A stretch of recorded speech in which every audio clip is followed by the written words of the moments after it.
Saudi അറേബ്യയിലെ നജിദ് പ്രവിശ്യയിൽ വളരെ കഷ്ടപ്പാടിന്റെ നടുവിലേക്കായിരുന്നു സുലൈമാന്റെ ജനനം. വിശപ്പും ദാഹവും എന്താണെന്ന് ആ കുട്ടി ചെറുപ്പത്തിലേ അറിഞ്ഞു. വിദ്യാലയത്തിൽ പഠിക്കുമ്പോൾ ഒരു റിയാൽ പോലും ഇല്ലാതെ വിനോദയാത്രക്ക് പോകാൻ കഴിയാതെ കരഞ്ഞു നിന്ന ഒരു ബാലനായിരുന്നു അവൻ. മറ്റുള്ളവർ കളിയാക്കുമ്പോഴും തന്റെ കഷ്ടപ്പാടിനെ മറികടക്കാൻ അവൻ കഠിനമായി അധ്വാനിച്ചു. കൂലിപ്പണിക്കാരനായും പാചകക്കാരനായും സാധനങ്ങൾ ചുമക്കുന്നവനായും അവൻ തെരുവുകളിൽ അലഞ്ഞു. ആ കാലത്തെ പറ്റി പിന്നീട് അദ്ദേഹം പറയുമായിരുന്നു, എന്റെ പാദങ്ങൾ പൊള്ളി അടരാത്ത ഒരു ദിവസം പോലും അന്നുണ്ടായില്ല എന്ന്. അധ്വാനിക്കാൻ മടിയില്ലാത്ത മനസ്സും ദൈവത്തിനോടുള്ള അഞ്ചലമായ വിശ്വാസം സുലൈമാനെ വളർത്തി. സഹോദരങ്ങളോടൊപ്പം ചേർന്ന് തുടങ്ങിയ ചെറിയൊരു മണി എക്സ്ചേഞ്ച് ബിസിനസ് പടിപടിയായി വളർന്നു. അത് ലോകത്തിലെ തന്നെ ഏറ്റവും വലിയ ഇസ്ലാമിക് ബാങ്കുകളിലൊന്നായ അൽ റാജി ബാങ്കായി മാറി. റിയൽ എസ്റ്റേറ്റ്, കൃഷി വ്യവസായം എന്നിങ്ങനെ തൊട്ടതെല്ലാം പൊന്നാക്കിയ കാലം. ഫോർബ്സ് മാസികയുടെ ലോകത്തിലെ ഏറ്റവും വലിയ കോടീശ്വരന്മാരുടെ പട്ടികയിൽ അദ്ദേഹത്തിന്റെ പേര് ഇടം പിടിച്ചു. ആ കുഞ്ഞു സുലൈമാൻ പടർത്തിയുയർത്തിയത് ശതകോടികളുടെ ആസ്തിയുള്ള ഒരു സാമ്രാജ്യമായിരുന്നു.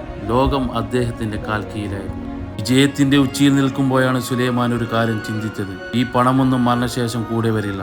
താൻ ജനിച്ചപ്പോൾ ഈ ലോകത്തേക്ക് ഒന്നും കൊണ്ടുവന്നിട്ടില്ല. പിന്നെ എന്തിനാണ് ഇത്ര ഭാരം പേർന്നത്? ഒരു സുപ്രഭാതത്തിൽ അദ്ദേഹം ലോകത്തെ ഞെട്ടിച്ച് ആ തീരുമാനമെടുത്തു. തന്റെ ആസ്തികൾ മുഴുവൻ താൻ ജീവിച്ചിരിക്കെ തന്നെ വീതം വെക്കാൻ അദ്ദേഹം തീരുമാനിച്ചു. അദ്ദേഹം തന്റെ മക്കളെയും കുടുംബാംഗങ്ങളെയും വിളിച്ചുകൂട്ടി തന്റെ സ്വത്തിന്റെ ഒരു ഭാഗം അവർക്ക് തുല്യമായി വീതിച്ചു നൽകി. എന്നാൽ ബാക്കി വരുന്ന സിംഹഭാഗവും, അതായത് ഏകദേശം $16 ബില്യൺ, 1,00,000 കോടി രൂപയിലധികം വരുന്ന തുക ലോകത്തെ പാവപ്പെട്ടവർക്കായി ഒരു വഖഫ് ധർമ്മസ്ഥാപനമായി അദ്ദേഹം മാറ്റി. തന്റെ ബാങ്ക് അക്കൗണ്ടുകളും കമ്പനി ഓഹരികളും ആഡംബര വാഹനങ്ങളും എല്ലാം അദ്ദേഹം ഒപ്പിട്ട് നൽകി. ലോക കോടീശ്വരനായിരുന്ന ഒരു മനുഷ്യൻ പെട്ടെന്ന് തന്നെ ഒന്ന് ഉറങ്ങി എഴുന്നേറ്റപ്പോൾ തന്റെ കയ്യിൽ സ്വന്തമായി ഒന്നും ഇല്ലാത്തവനായി മാറി. ഈ മാറ്റത്തെക്കുറിച്ച് ചോദിച്ചവരോട് ചിരിച്ചുകൊണ്ട് അദ്ദേഹം പറഞ്ഞു, ഞാൻ ജനിച്ചതൊന്നുമില്ലാതെയാണ്. ഇപ്പോൾ ഞാൻ എൻ്റെ എല്ലാ ബാധ്യതകളും തീർത്തു. ഇപ്പോൾ എനിക്ക് ഭാരമില്ല. ഞാൻ സ്വതന്ത്രനാണ്. ഞാൻ തിരികെ ആ പഴയ പൂജ്യത്തിലേക്ക് എത്തിയിരിക്കുന്നു. ഇന്നും ഇദ്ദേഹം നമുക്കിടയിൽ ജീവിക്കുന്നു. തന്റെ പഴയ ലളിതമായ വസ്ത്രം ധരിച്ച് ഒരു സാധാരണക്കാരനായി അദ്ദേഹം നടന്നു നീങ്ങുന്നു. ലോകത്തിലെ ഏറ്റവും വലിയ ഈന്തപ്പഴത്തോട്ടം അദ്ദേഹം ദാനം ചെയ്ത സ്വത്തിൽ ഇന്നും വളരുന്നുണ്ട്. അതിലെ ഫലങ്ങൾ ലക്ഷക്കണക്കിന് പാവപ്പെട്ടവരുടെ വിശപ്പടക്കുന്നു.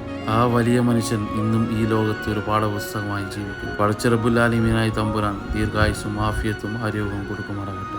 ആമീൻ യാ റബ്ബൽ ആലമീൻ. സ്നേഹത്തോടെ നിങ്ങളെ സ്വന്തം പയ്യോളിക്കാരൻ.